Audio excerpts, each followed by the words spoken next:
So wouldn't it be helpful to think about all the different groups you interact with in your organization and say, okay, let me understand how I'm being perceived. Wouldn't that be beneficial? A little scary, but beneficial. So let's look at that. What I want you to think about is how are you perceived by your peers? So think about all these groups I'm going to go over. How do you think your peers see you? Some of you might be saying, I have no idea, because I've never evaluated that, or that's not included in my process. Or I think I know, but I've had some turnover and there's new peers and I'm not sure what they think. How about your subordinates, the people that work for you? How many of you manage people? Okay. Everything I'm talking about today, you have two lenses to look through.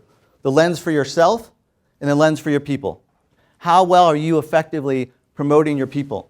Creating a perception that's positive of your people? How well are you creating visibility for your people? And let me tell you a little secret. It's a lot easier to do this concept, this model, with your people than it is for yourself. Because it's easy. You get like, oh yeah, I'll get my people's back anytime. That's easy. But then when we try to do it for ourselves, it gets kind of confronted. I don't want to be seen like that person. And so then we temper that down. So my message to you today is more of that, because I don't want you to be so quiet, passive, reserved. I want a little more spark in who you are and have it show up in a way that people see the talents and the skills and the competence that comes forward, so you can be more leveraged. How about bosses? How are you perceived by your bosses? Boss's boss.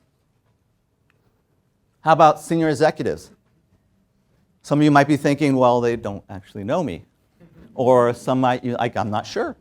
I interact with them a few times a year. Everyone matters.